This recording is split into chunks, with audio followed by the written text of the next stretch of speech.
Welcome to e-learning platform of Kadi Sarva Vishwavidyalaya. This is a presentation on public expenditure, and this presentation is delivered by Dr. Shweta Siddhanand Singh Thakur. This topic belongs to BCom semester 5.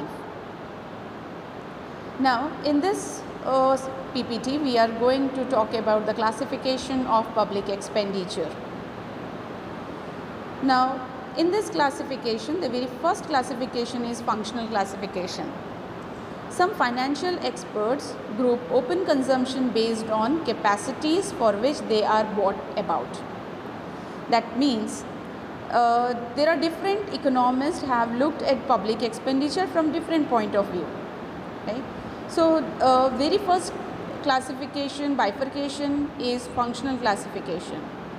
In this, some economists classifies public expenditure on the basis of functions for which they are incurred. The government performance various functions like defense, social welfare, agriculture, infrastructure and industrial development. The expenditure incurred on such functions fall under this classification. These functions are further divided into subsidiary functions. This kind of classification provides a clear idea about how the public funds are spent. The second is revenue and capital expenditure. The revenue expenditures are current or consumption expenditures incurred on civil administration, defense forces, public health and education, maintenance of government machineries. This type of expenditure is of recurrent type, which is incurred year after year. On the other hand, if we talk about the capital expenditure, these capital expenditures are incurred on building durable assets like highways, multipurpose dams, irrigation projects, buying machineries and many more. They are not recurrent type of expenditures. Such expenditures are expected to improve the productivity capacity of the economy. Then comes the transfer and non-transfer expenditures. This transfer and non-transfer expenditures are given by A.C. Pigou. He is a British economist. He says he has talked about that transfer and non-transfer expenditure in detail. He said transfer expenditures relates to the expenditure against which there is no corresponding returns. Such expenditures includes public expenditure on interest payments, subsidies, unemployment allowances and many more. By incurring such expenditures, the government does not get anything in return, but it adds to the welfare of the people, especially belong to the weaker section of the society. Such expenditures basically results in redistribution of money income within the society.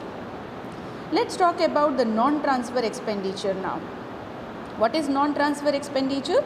The non-transfer expenditure relates to the expenditure which results in creation of income or output. The non-transfer expenditures includes development as well as non-development expenditures that results in creation of output directly or indirectly. Basically we can say that economic infrastructure such as power, transport, irrigation, many more. Social infrastructure such as education, health and family welfare. Internal laws, when we talk about it, talks about the order and defense. Then public administration, etc. things are there which comes under the non-transfer expenditures. After non-transfer expenditures, we are going to talk about the productive and unproductive expenditures.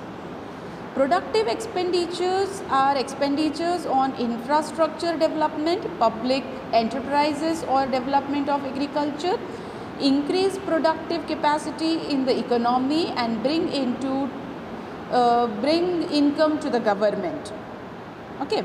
Now these are the expenditures which are like productive expenditures, which is going to bring good returns to the government.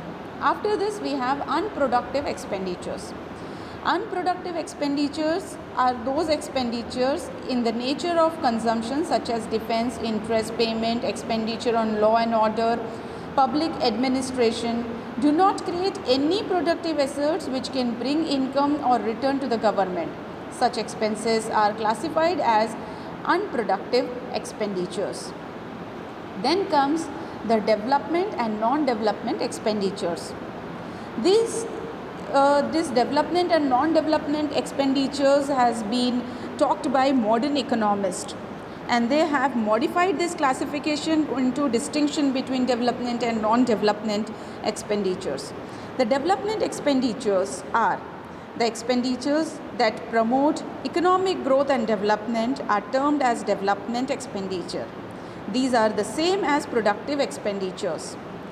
When we talk about the non-development expenditures, they are simply, we can say, termed as unproductive expenditure, right? So it is similar. Unproductive expenditure are termed as non-development expenditures. Fine. In the next slide, we are like moving towards the grants and purchase price. Now, what are the grants? Grants are those payments made by public authorities for which they are not be any quid pro quo. That is, there will be no receipt of goods and services. There will be no receipts of goods and services. For example, old age pension, unemployment benefits, subsidiary, social insurance, grant or transfer expenditures, etc. things, right? So these all are known as grants or transfer expenditures. These are known as grants, right? Now then comes the purchase prices. Purchase prices are expenditures for which the government receives goods and services in return. Fine. That means government is going to get something. For example, salaries and wages to government employees and purchases of consumption and capital goods, etc. things. Then comes the classification according to the benefits. It has been bifurcated into three categories. Number one is common benefit to all. Common benefit to all talks about the expenditures that confer common benefits on all the people. For example, expenditure on education, public health, transport, defense, orders, law, general administration, and many more. Then comes the special benefits to all. In special benefits to all, it talks about the expenditure that confirms special benefits to all. For example, we can say administration of justice, social security measures, community welfare, and etc. things, right? Now finally comes the special benefit to some. That is expenditure that confirm direct special benefit on certain people and also add to general welfare. For example, old age pension, subsidiaries to weaker section, unemployment benefits. So here we are going to end up with the classification of classification of public expenditure. And thank you for today's session, and we will meet in the next lecture. Thank you so much.